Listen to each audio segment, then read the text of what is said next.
Hello friends, welcome to my channel. कैसे हैं आप सब। इस वीडियो में मैं मूवी एक्सप्लेन नहीं करने वाला हूँ कि इस मूवी की सिग्निफिकेंस सिंबलिज्म के बारे में बात करने वाला हूँ। इस मूवी की डायरेक्शन और राइटिंग के बारे में बात करने वाला हूँ, जो कि बहुत ही आला दर्जे की है। इस मूवी को लिखा और डायरेक्ट किया स्वामीनाथन सर ने।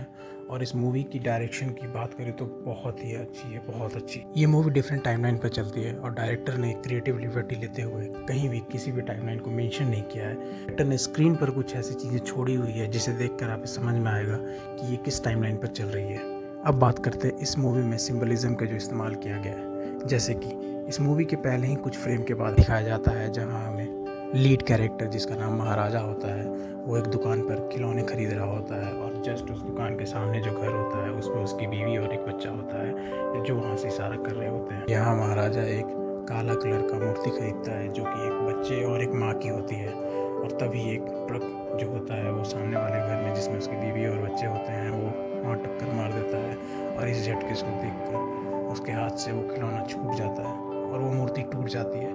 लेकिन यहाँ पे डायरेक्टर ने बिना कुछ कहे ये दिखाया है, वो मूर्ति होती है जिसमें माँ होती है वो टूट जाती है पूरी तरीके से, बट वो बच्चा जो होता है वो बच जाता है। यहाँ हमें डायरेक्टर बताता है कि उस एक्सीडेंट में उसकी बेटी सर्वाइव कर जाती है।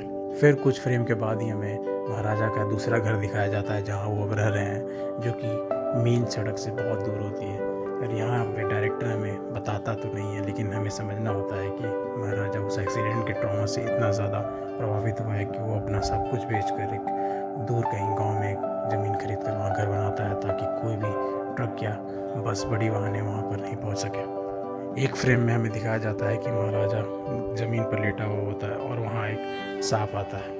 इस मूवी में 2 बार सांप दिखाया गया है और दोनों बार उस सांप का मतलब कुछ और होता है, जो डायरेक्टर ने हमें बताने की कोशिश की है।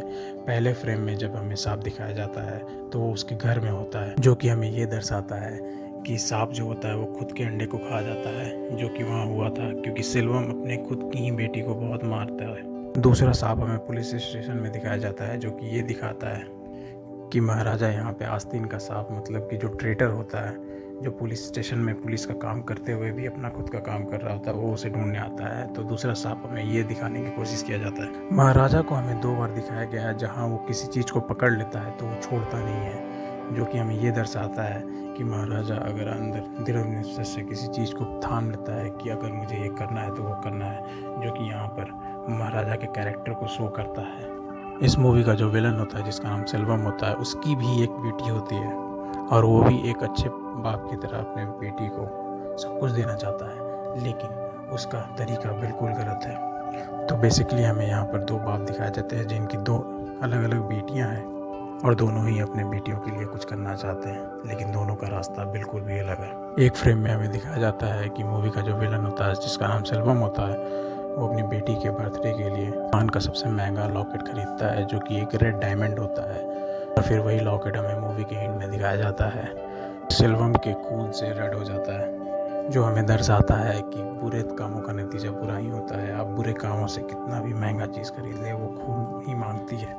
और जब वो रेड डायमंड खरीद रहा होता है, उसी वक्त हमें दूसरे टाइमलाइन पर महाराजा को दिखाया जाता है जिसकी बेटी उससे एक रेड जूता खरीदने की जिद कर रही होती है। डायरेक्टर हमें यहाँ बिना कुछ कहे उन दोनों कैरेक्टर का आर्क दिखाने की कोशिश करते हैं कि दोनों ही अपनी बेटियों के लिए कुछ करना चाहते हैं, लेकिन दोनों का रास्ता कितना अलग है और दोनों के चीज़ों में कितना डिफरेंस है। मूवी के कुछ अंतिम सीनों में हमें दिखाया जाता है जब सेल्वम ज़मीन पर लेटा हुआ होता है जख्मी हालत में और उसकी बेटी उसके सामने आती है, तब महाराजा कुर्सी रखता है और कुर्सी को 2 बार अपने हाथों से दाब कर चेक करता है कि कहीं कुर्सी कमज़ोर तो नहीं है, ताकि उसकी बेटी वहाँ से गिर ना जाए। फिल्म में डायरेक्टर ने सबसे बड़ा जो टेक लिया है वो टाइमलाइन को लेकर लिया है। इस मूवी को डिफरेंट टाइमलाइन पर शूट किया गया है और कहीं भी डायरेक्टर ने उस टाइमलाइन को मेंशन नहीं किया है, बस कुछ चीज़ों से उस चीज़ को इशारा में तब्दील किया है। जैसे कि मूवी के स्टार्ट में हमें दिखाया जाता है महाराजा अपने दुकान पर काम कर रहा होता है और तभी एक आदमी आता है जो एक कुत्ता लेकर आता है और वो उस कुत्ते को दरवाजे पर छोड़ देता है और खुद को बाल कटाने के लिए अंदर बैठ जाता है। और फिर यही टाइमलाइन हमें जब वहाँ दिखाया जाता है जब सेल्वम उसी वक्त वहाँ आया था अपने बाल बनवाने के लिए, तब वो कुत्ता वो बाहर दरवाजे पे ही होता है। इसी तरीके से बहुत सारे जगह पर डायरेक्टर ने टाइमलाइन को मेंशन करने की कोशिश की है, जैसे कि दीवार पे टंगे कैलेंडर पर, व्हाट्सएप मैसेजेस पर। इवन जब शुरुआती दिनों में महाराजा को दिखाया जाता है जब वो यंग होता है, तब वो लूना चलाता है। जब भी उसे 15 साल के बाद के टाइमलाइन पर दिखाया जाता है तब वो एक स्कूटी चला रहा होता है।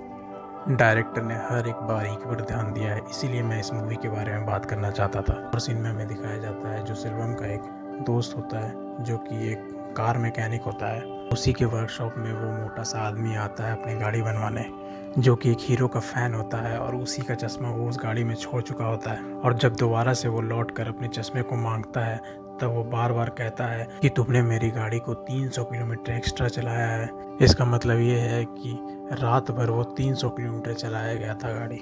फिर हमें वो आदमी जब महाराजा के घर पर दिखाया जाता है, जब वो सेल्वम के साथ क्राइम करने वहाँ पहुँचता है तब वो उस हीरो का चश्मा पहने हुए होता है। तो इस तरीके के बहुत सारे डिटेलिंग पे काम की गई है इस मूवी में। इस मूवी की राइटिंग तो खास है ही, पर इस मूवी की डायरेक्शन इसे 4 चांद लगाती है। एक सीन में जब सेल्वम के घर पुलिस पहुंच जाती है तो उसका दोस्त गाड़ी के डिक्की से निकालता है एक गन। तब सेल्वम की बीवी सेल्वम के पीछे खड़ी हुई होती है और उसके कंधे पर हाथ रखी हुई होती है। जैसा डायरेक्टर हमें बताना चाहते हैं कि इस वक्त तक उसकी पत्नी उसके साथ होती है, पर जैसे ही उसका दोस्त गोली चला देता है तब सेल्वम की बीवी उसके कंधे से अपने हाथ को हटा देती है। डायरेक्टर हमें यहाँ बताना चाहते हैं कि सेल्वम की बीवी उसके इस इन्होंने अपराध में बिल्कुल साथ नहीं देने वाली है।